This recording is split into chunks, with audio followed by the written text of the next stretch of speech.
अस्सलाम वालेकुम। जैसा आपका अब नया सेमेस्टर स्टार्ट हुआ है और साइंस के अंदर जो नया टॉपिक इन्होंने स्टार्ट किया, एक्चुअली आपके पास जो इस वक्त साइंस की या बायो की जो ब्रांच वो पढ़ा रहे हैं आपको, वो है जेनेटिक। ठीक है ना। जेनेटिक्स के अंदर हम देखें, जेनेटिक्स का वर्ड निकला है जीन्स से। तो यहाँ पे हम जितनी भी बात करेंगे वो स्टडी ऑफ जीन्स के हवाले से है। तो सबसे पहली बात ये कि इसको हमने मुख्तलिफ लेक्चर में डिवाइड किया है क्योंकि ये बहुत वाइड टॉपिक है। ठीक है ना, इसका स्टडी नैरो नहीं है, इसमें हम बहुत सारी चीज़ों के बारे में पढ़ेंगे आगे। तो ज़ाहिर है शॉर्ट इतना बड़ा टॉपिक जो है वो हम एक वीडियो में कवर नहीं कर सकते, तो हमने इसको मल्टीपल वीडियोस में डिवाइड किया इस टॉपिक को। तो इसके बारे में बहुत दिलचस्प इन्फॉर्मेशन है जो आगे जाके आपको बहुत सपोर्ट भी करेगा। अब सवाल ये पैदा होता है कि जीन्स है क्या। ये एक बेसिक फिज़िकल और फंक्शनल यूनिट है हमारी हेरिडिटी का। ठीक है ना, हम लोग कहते हैं ना जो चीज़ें हमें विरासत से मिली है, यानी जो हमारे फोर फादर्स के अंदर थी। Genes are made up of DNA. जो जीन्स होता है ना हमारी बॉडी के अंदर जीन्स। और एक बात मैं और बता दूं, जीन्स हर बॉडी के अंदर जो है ना, जीन्स के जो स्पीशीज़ मुख्तलिफ दुनिया के अंदर बहुत सारी स्पीशीज़ मौजूद है, इंसान है, जानवर है, सबके अंदर जो होता है ना, इसका क्राइटेरिया अलग अलग होता है, इसकी रेंजेस अलग अलग होती है। ठीक है, तो अब अगर हम बात करते हैं डीएनए के हवाले से, तो एक इंसान के अंदर जो जीन्स होता है वो वेरी करता है साइज़ के हवाले से फ्यू हंड्रेड्स। ठीक है, इसका साइज़ भी वेरी होता है, यानी साइज़ तब्दील होता है, एक जैसा नहीं होता है। डीएनए बेसिस जो होते हैं ना, two more than 2 million basis it occupy the specific location on the chromosome. ये जो है ना कहाँ मौजूद होते हैं, क्रोमोसोम के अंदर। देखिए आपने लास्ट क्लासेस में पढ़ा होगा, सेल्स होते हैं, एनिमल सेल्स होते हैं, प्लांट सेल होते हैं। तो एनिमल सेल्स के ना कुछ पार्ट्स होते हैं, राइबोसोम होता है, माइटोकॉन्ड्रिया होता है, क्रोमोसोम होता है, न्यूक्लियस होता है। ठीक है ना, तो ये सारी चीज़ें, वैक्यूल्स होते हैं। तो ये सारी चीज़ें जो होती है ना, एक ह्यूमन सेल का पार्ट है। तो उसके अंदर इन्होंने बोला ये क्रोमोसोम। अब क्रोमोसोम होता है क्या, ये एक ऐसा स्ट्रक्चर है जो विद इन अ सेल के अंदर होता है, जो कि पर्सन जीन्स रखता है। ईच क्रोमोसोम, सही है, कंटेन, हर क्रोमोसोम के अंदर 100 to 1000 ऑफ जीन्स होते हैं, जो कि क्या बनाते हैं, प्रोटीन्स बना रहे होते हैं आपकी बॉडी के अंदर। क्रोमोसोम का जो कैरेक्टर है ना, यानी क्रोमोसोम की जो इम्पोर्टेंस है, वो जीन्स फॉर्मेशन में बहुत मायने रखती है। इसी तरह से यहाँ पे देखिए कि एग्जाम्पल हमने ली है। एग्जाम्पल बड़ी आसान है, वो ये कह रहे हैं कि अगर दोनों मतलब माँ और बाप की अगर आइज़ जो है वो ग्रीन है, तो हो सकता है कि वो जो इनका इनहेरिट है वो ट्रीट करे और उन दोनों की आइज़, यानी for green eyes from them, और if the mom has a freckles. और इसके अलावा इन्होंने दूसरी एग्जांपल दी कि अगर मदर के अंदर, अगर पेरेंट्स और फादर और मदर दोनों की ही कलर्ड आइज़ होंगी, तो ये इनहेरिट के तौर पर बच्चे में भी ट्रांसफ़र होगी ये चीज़। ठीक है ना। इसी तरह उसने बोला कि अगर सिर्फ मदर, क्योंकि ये बात याद रखिएगा, जो मदर का रोल होता है ना, mother genes power is more dominate as compare to father. तो उसके अंदर अगर कंपैरिजन देखा जाए ना, तो जो मदर का जीन्स पावर होता है वो बड़ा स्ट्रॉन्ग होता है, इसीलिए उसकी बहुत सारी चीज़ें ना इनहेरिट होती हैं, यानी मूव करती है, ट्रांसफ़र होती है। Genes are not found only in the human, all the animals and the plant kingdom also possess a genes. इसके अलावा यहाँ देखें, जब यहाँ पे मुसलसल बात की जा रही है डीएनए के हवाले से कि डीएनए हमारे पास होता क्या है। ठीक है ना, तो डीएनए के बारे में हम आपको बताएंगे पहले कि डीएनए, और मैंने आपसे कहा भी था कि इसके बारे में हम आपको डिटेल चीज़ें बताएंगे ताकि आपको पता। D oxy ribo nucleic acid, इसका फुल फॉर्म है D oxy ribo nucleus acid.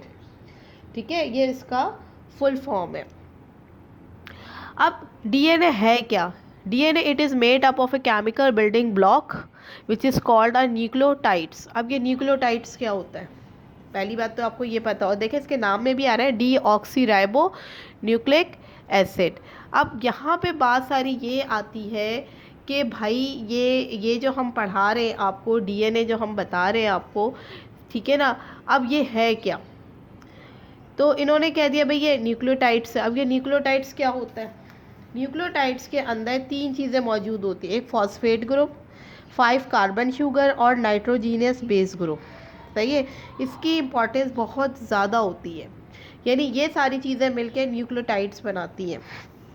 अगर हम डीएनए की लोकेशन के बारे में बात करें कि डीएनए कहाँ मौजूद होता है, तो ये सेल का जो न्यूक्लियस होता है, यानी एक सेल होता है ना, मेरे पास एट अ टाइम मेरे पास स्पेस नहीं है तो मैं आपको इसमें बता देती हूँ। ठीक है, ये न्यूक्लियस है, सही है। जब हम इन एनिमल सेल बनाते हैं तो उसका जो सेंटर पार्ट होता है वो न्यूक्लियस कहलाता है, सही। वहाँ हमारे पास ही क्या मौजूद होता है, डीएनए मौजूद होता है। इसके अलावा small amount of DNA can also be find in the mitochondria, ये भी बड़ा इंपॉर्टेंट पार्ट है। अब माइटोकॉन्ड्रिया होता क्या है ये आपको पता होना चाहिए पहले। ये वो एक ऐसा स्ट्रक्चर है, सही है, जो विद इन अ सेल के अंदर होता है, ठीक है ना। ये क्या करता है, कन्वर्ट करता है एनर्जी को जो ये फूड से लेता है, यानी जो चीज़ हम खाते हैं ना, ठीक है ना, वो एनर्जी जो हमारी बॉडी में बूस्ट हो रही है कोई भी मील या फूड लेने से, into a form that cell can use, ठीक है ना। तो उसको फॉर्म में लेकर आता है और फिर जो सेल्स होते हैं, हमारी पूरी बॉडी आपको पता है सेल्स से मिलके बनी है। सेल्स टिश्यूज़ बनाते, टिश्यूज़ मसल्स बनाते, तो ये पूरी एक चेन है। तो हमारी पूरी बॉडी, चाहे हमारा स्किन का सिस्टम हो, चाहे हमारा रेस्पिरेटरी सिस्टम हो, चाहे हमारा रिप्रोडक्टिव सिस्टम हो, एक्सक्रीटरी सिस्टम हो, डाइजेस्टिव सिस्टम हो, सारे सिस्टम यानी हमारा हर organ made up of a cell. तो अब आप ये सोचें कि अगर सेल के अंदर इतनी सारी चीज़ें मौजूद है तो हर पार्ट अपना अपना अलग एक ड्यूटी परफॉर्म कर रहा है, ठीक है। और ये लास्ट क्लासेस में आप पढ़ भी चुके हैं कि एनिमल सेल के कितने पार्ट होते हैं। अब हम आते हैं इसकी शेप की तरफ, कि डीएनए का शेप किस तरह से होता है, और कुछ इंपॉर्टेंट इसके फैक्ट्स हैं जिसके बारे में भी मैं आपको बताऊंगी कि आपको पता होना चाहिए कि इसके अंदर और क्या क्या चीज़ें हैं जिनके बारे में तस्करा किया जाता है। तो देखिए,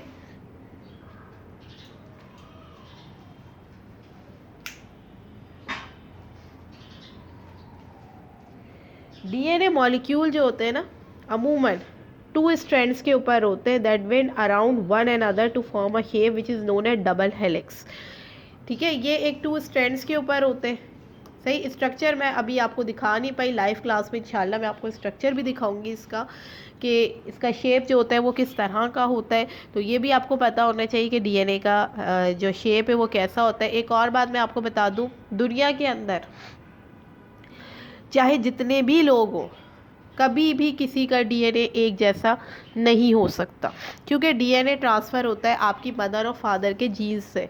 तो लिहाजा ये जो हम कहते हैं ना, जब भी कोई अगर बच्चे खो जाते हैं, बाज़ दफ़ा ऐसा होता है कभी कोई बच्चा खो गया, या अगर किसी की डेड बॉडी मिलती है और शनाख्त नहीं हो रही होती है कि भाई क्या, तो फिर बोलते नहीं कि भाई आप इसका डीएनए चेक कराओ।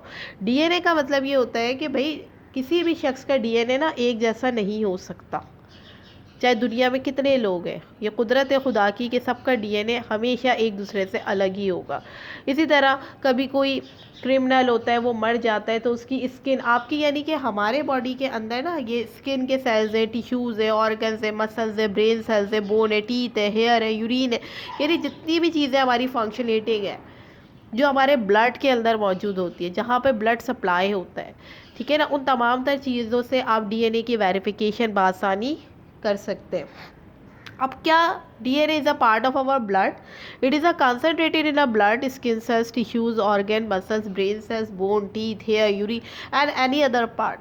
तो हमें हमारे बॉडी के अंदर हमारा बाल भी जो होता है ना, ये भी हमारे डीएनए को वेरीफाई करेगा। हमारे दांत है, ठीक है ना, हमारी स्किन है, हमारे बॉडी के टिश्यूज़ होते हैं। तो आप बासानी जज कर सकते हो कि भाई ये इसका पेरेंटल स्टेटस क्या है, या ये इसका ताल्लुक़ कहाँ से है। तो डीएनए जो होता है ना, वेरिफिकेशन में इस तरह से सपोर्ट कर रहा होता है। अक्सर आप मूवीज़ में भी देखते होंगे, स्टोरीज़ पढ़ते होंगे, उसमें भी देखते होंगे कि बहुत सारी जगहों पे आते हैं, भाई आप कुछ नहीं करें, आपको नहीं समझ आ रहा है कौन है, तो आप डीएनए टेस्ट कराओ। तो डीएनए एक्चुअली अलग अलग होता है।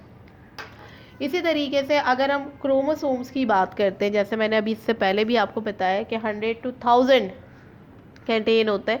लेकिन अगर एक आम इंसान है, ठीक है ना, एक सिंपल सा ह्यूमन है, अगर हम उसके अंदर, क्योंकि उसकी बॉडी भी सेल से मिलके बनी है, तो उसके एक सेल के अंदर, यानी इंसान के एक सेल के अंदर अबाउट 46 क्रोमोसोम्स होते हैं, 46। इसके वजह से अगर हम दूसरे एनिमल्स की तरफ जाते हैं, हॉर्स के हवाले से बात कर ले, तो उनके अंदर 60 यानी 64 की रेंजेस तक होते। तो कहने का मतलब ये, अब आप ये सोचें कि अगर एक सेल के अंदर हमारे इंसानों के अंदर 46 क्रोमोसोम्स हैं, तो अब आप सोचें क्रोमोसोम का फंक्शन कितना ख़ास है, बहुत इंपॉर्टेंस रखता है। इसके बाद डीएनए के कोड जो है ये सिर्फ आपको ऐसे जस्ट देखने, अभी आपके कोर्स आउटलाइन का इतनी डिटेल हिस्सा नहीं है, क्योंकि ज़ाहिर है अभी आप इतनी बड़ी क्लास में नहीं है कि आप इन सब की वेरिफिकेशन करें। 12 डीएनए कोड हमारे पास आते ACGNT, ये हमारे कोड होते हैं जो ये बताते हैं how to make a specific protein. ठीक है ना, ये आपका कैरेक्टर। आगे आने वाले वीडियोस के अंदर हम आपको ये भी बताएंगे कि कौन से किस वजह से, जब हम ये कहते हैं ना कि भाई ये एक बेटी की पैदाइश हुई है या एक बेटे की पैदाइश हुई है, तो इस वक्त जो कहते हैं एक जीन्स की ट्रांसफेरिंग होती है वो किस हवाले से होती है। ठीक है, आरएनए और डीएनए के अंदर बेसिक डिफरेंसेस क्या है, इसके बारे में भी हम आपसे बहुत डिटेल में बात करेंगे। देखिए, डीएनए और आरएनए एक्चुअली अगर देखा जाए ना तो एक ही चीज़ है, ये जेनेटिक मटीरियल्स हैं। Both are included for making a genes. ठीक है ना, जीन्स के लिए इस्तेमाल किए जाते हैं, सही। लेकिन चूंकि यहाँ पे सबसे इम्पॉर्टेंट टर्मिनोलॉजी है न्यूक्लिक। ठीक है, जिसे हमने बोला कि न्यूक्लियोटाइड क्या होते हैं, ये जो है ना ये दोनों में प्रेजेंस होता है। किसके अंदर, यानी ये अगर आप आरएनए पढ़ते हो या डीएनए पढ़ते हो तो दोनों का हिस्सा है। यहाँ देखें मैंने लिखा है D oxy ribo nucleic acid. ठीक है ना, तो यहाँ पर देखें, और इसी तरह अगर आरएनए की तरफ हम जाते हैं तो वो होता है रीऑक्सी न्यूक्लिक एसिड। ठीक है ना, तो कहने का मतलब ये both are the genetic materials, दोनों ही जेनेटिक मटीरियल्स हैं। इनके फीचर्स जो होते हैं वो किस तरह से वर्क कर रहे होते हैं ये आपने अच्छी तरीके से देख लिया कि जीन्स। आगे आने वाले वीडियोस के अंदर हम आपको मज़ीद इसकी वजाहत देंगे। मेरी कोशिश होगी कि इसकी एक डायग्राम भी मैं आपको बताऊं कि आप ये देखें कि उसके अंदर जो ये किस तरह किस स्ट्रक्चर पे होता है और किस तरह से हमारे जीन्स हमारे पेरेंट्स से हमें ट्रांसफ़र होते हैं। अब अमूमन ये होता है बहुत सारे लोग जिनकी हाइट बहुत ज़्यादा होती है, अक्सर हम देखते हैं ना, कुछ लोग बहुत लंबे होते हैं और कुछ लोग ज़रा कद के छोटे होते हैं। ठीक है ना, तो इसमें होता क्या है, जो हार्मोनल चेंजेस होती हैं, हार्मोन्स की जो चेंजेस होती है, जो हमारी जीन्स डेवलप करता है, जो हाइट वाले लोग होते हैं ना उनमें ज़्यादा होती है, और वो लोग जिनका कद छोटा होता है, ठीक है, जिनका कद ज़रा छोटा होता है, उनके अंदर वो हार्मोनल चेंजेस थोड़ी सी कम होती है। तो ये सारी चीज़ें जो होती है ना, ये सिर्फ ये सारे के सारे जेनेटिकल फिनोमिना है। ठीक है, जो कि पेरेंट्स से ही मूव करके ऑफस्प्रिंग या बच्चों के अंदर आता है। इसके साथ साथ फिर हम इंटेलिजेंस का कॉर्नर देखते हैं, स्किल टाइप देखते हैं, सही है ना, हमारी बॉडी का कलर होता है, हमारे बालों का कर्ली, और बहुत से बच्चे ऐसे होते हैं जिनके बाल बहुत कर्ल्स होते हैं, तो सही है। और फिर कयास रही की जाती है यार ना मदर के ऐसे ना फादर के ऐसे, बच्चों के कर्ल्स है, तो लाजमी सी बात है कि वहाँ पर यानी उस फादर से या मदर के लिंक में जो और है, यानी 4 फादर्स भी आते हैं, उनमें से किसी ना किसी के बाल कर्ल्स होंगे, तो वो हेरिड भी मूव होके बच्चों में आ सकती है।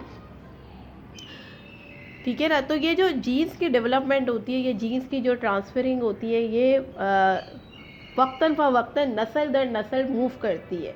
इसी वजह से कहा जाता है कि दुनिया के अंदर चाहे जितने भी इंसान हो, बिलियंस मिलियन ट्रिलियंस लोगों की आबादी है, बट सबका डीएनए एक दूसरे से डिफरेंट होगा।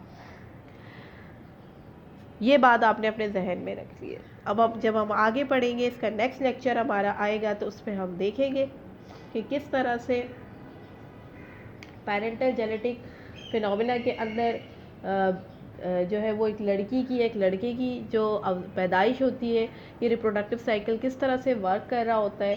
ठीक है ना, तो होपफुली ये वाली वीडियो आपको अच्छी तरह समझ आ गई होगी, और डीएनए के कॉन्सेप्ट और आरएनए की बेसिस इस पर क्या होती है ये भी मैंने आपको क्लियर कर दी है।